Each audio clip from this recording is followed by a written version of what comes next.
Saudações, caríssimos! Estamos aqui essa semana com mais um Comentários Históricos, que é uma sessão onde a gente comenta assuntos da atualidade, da sociedade, à luz da história, da reflexão de outras ciências humanas.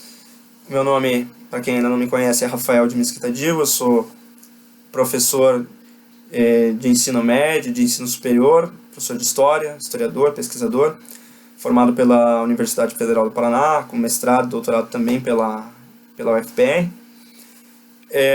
Bom, hoje o assunto é um assunto meio chato, no sentido de que me deixou chateado. Como vocês sabem, né, eu já comentei em outros vídeos, eu tenho um interesse, um amor muito grande pela história e pela cultura da Etiópia. E infelizmente me parece que parte do movimento Black Lives Matter, Vidas Negras Importam, que surgiu com o bom propósito, de combater o racismo, está se desviando por uma via autodestrutiva. Eu já havia comentado no Comentários Históricos 1, sobre a questão da destruição da história e do problema disso, e hoje eu quero retomar essa discussão, mas à luz de um fato particular. Alguns manifestantes do Black Lives Matter em Londres derrubaram, destruíram a estátua do imperador Haile Selassie I, que foi o último imperador da Etiópia. O que é uma questão muito esquisita. Por quê? Haile Selassie I foi uma figura da resistência anticolonialista. Ele sofreu exílio por conta da invasão italiana à Etiópia na Segunda Guerra Italo-Abissínia, nos anos 30. E também ele foi uma pessoa muito importante para o processo de progresso material da Etiópia. Então, foi durante o reinado dele que se fomentou o turismo na Etiópia, através da criação da Ethiopian Airlines. Ele criou a primeira universidade da Etiópia. Se bem me lembro, uma das primeiras universidades do continente africano, inclusive, fora as colonialistas. Ele também foi um dos idealizadores da União Africana, do órgão que buscava unir os líderes das nações africanas. Era alguém que promovia as artes, principalmente as artes tradicionais do seu povo.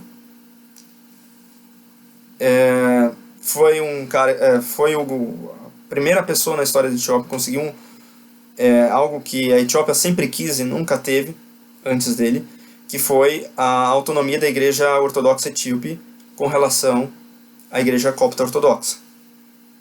Então, foi somente no reinado de Haile Selassie I que a Igreja Ortodoxa Etíope teve, finalmente, um patriarca e um sínodo próprio. Antes ela dependia do papado Copta Ortodoxo de Alexandria. Aliás, durante muito tempo da história da Etiópia, a Etiópia tinha um bispo para o país inteiro, e era um bispo egípcio nomeado por Alexandria. Então, assim, e Haile Selassie I não pode ser contado entre alguns líderes africanos que oprimiram o seu próprio povo, através de ditaduras, de regimes autoritários, como ainda existe hoje, por exemplo, na Eritreia, né, ou em outros países africanos.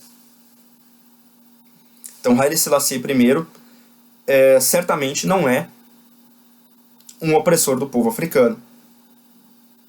Foi, pelo contrário, uma pessoa que promoveu o pan-africanismo, né, promoveu a ideia de autonomia da África frente às nações colonialistas, promoveu uma modernização da África com um rosto africano, ou seja, sem negar as tradições africanas, né?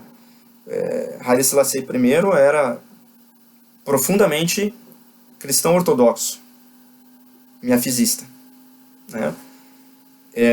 Ou seja, estava conforme a tradição etíope, né? O problema é que parece que muitos movimentos africanos hoje, ou de afrodescendentes, né, fora da África, negligenciam a existência de uma África cristã, de uma África islâmica, e até de uma África judaica, né, porque a Etiópia também tem uma comunidade dos judeus etíopes, né. Haile Selassie I foi morto pelos comunistas, né, durante uma revolução que causou um sofrimento profundo, uma instabilidade profunda para a Etiópia, e que certamente é responsável pelo incremento dos problemas climáticos e sociais, econômicos que a Etiópia sofre até hoje. E outro elemento interessante é que Haile Selassie influenciou, embora indiretamente, porque ele não participou e nem acreditava nos ideais desse movimento, né, mas influenciou diretamente a cultura do reggae e o movimento Rastafari, que é um movimento africano que olha para a África, mas fora da África, né, um movimento que surge na América Central, né. Então, inclusive visitou a Jamaica, né, mandou missionários da Igreja Ortodoxa Etíope para a Jamaica. Então, certamente, se tem algum personagem que não pode ser considerado opressor do povo negro, do povo africano, é Haile Selassie I.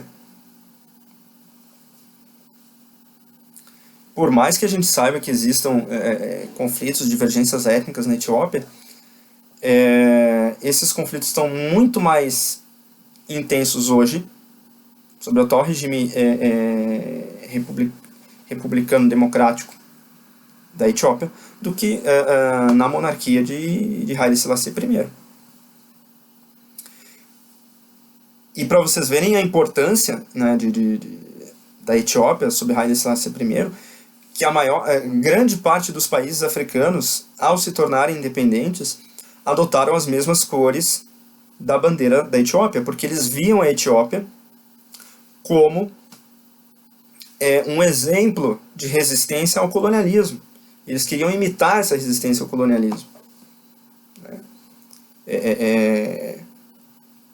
A própria Gana, né, cujo líder Nkrumah é um dos grandes nomes do pan-africanismo, né, a pessoa que conceituou a ideia de neocolonialismo, né, que buscava combater esse neocolonialismo, se inspirou, né, na Etiópia como um símbolo de resistência anticolonial. Então, me parece que esse movimento, indo para uma linha muito racialista, ele acaba atentando, né, contra a própria riqueza e diversidade cultural e histórica dos povos africanos, da memória africana, né. A gente está falando aqui de um personagem que teve uma grande importância para a história da África no século XX. É um dos pilares da África moderna. Então, o que tem na cabeça dessas pessoas para falar que é um opressor dos africanos, que é racista, ou sei lá o quê? Pode se acusar Haile Selassie de outras coisas, mas não disso. Disso com certeza não. De racismo, com certeza não. Então, é isso que me preocupa, esses movimentos muito reativos de massa, baseados na força do ódio, de uma coisa destrutiva, eles vão acabar se voltando contra si mesmos, né? Já no século XIX, né, se dizia na França, né, que a revolução devora os seus próprios filhos, né, e a gente vê isso até hoje, tanto na direita quanto na esquerda. Então isso me preocupa muito. Eu acho que todos nós queremos lutar contra o racismo. Eu acho que toda pessoa de bem quer lutar contra o racismo, mas não... Esse método puramente reativo não é algo que vai resolver isso. Tem que ter uma proposta, tem que ter... Não pode ser uma reação de massas, né? Tem que ser uma coisa mais desenvolvida, uma coisa mais consistente, né? E que valorize de fato a riqueza e a história cultural dos povos africanos, né? Na sua imensa diversidade, né? E também para que possa lutar não só para que a população negra no Ocidente tenha os seus direitos respeitados, mas também que na comunidade internacional a África, os povos africanos tenham os seus direitos respeitados e não sejam tratados como terceira categoria pelas potências mundiais. É isso que tem que ser feito. E outra coisa que eu gostaria de retomar é essa postura muito anti-ocidental. Claro que a gente tem que ter uma história crítica com relação ao Ocidente, por conta do etnocentrismo, do imperialismo, do colonialismo, etc. É óbvio que sim. Mas a gente não pode negar que, por exemplo, o conceito que a gente tem de direitos humanos, que se cristaliza no século XX, ele foi moldado por uma tradição jurídica ocidental. Em grande parte, uma tradição filosófica ocidental. A gente vai negar, por exemplo, a importância da controvérsia de Valladolid sobre os direitos dos índios, da Bula Sublimes Deus do Papa III, Paulo III, dos inúmeros documentos papais condenando a escravidão, né, como elementos teóricos que favoreceram a ideia de um direito natural à liberdade. A gente vai negar, por exemplo, a influência do conceito kantiano de pessoa para a formação dos direitos humanos no início do século XVIII? Não. Essas ideias fazem parte, né, do que o mundo se tornou hoje. Então, claro, a gente tem que ter uma percepção crítica com relação aos aspectos negativos, etc.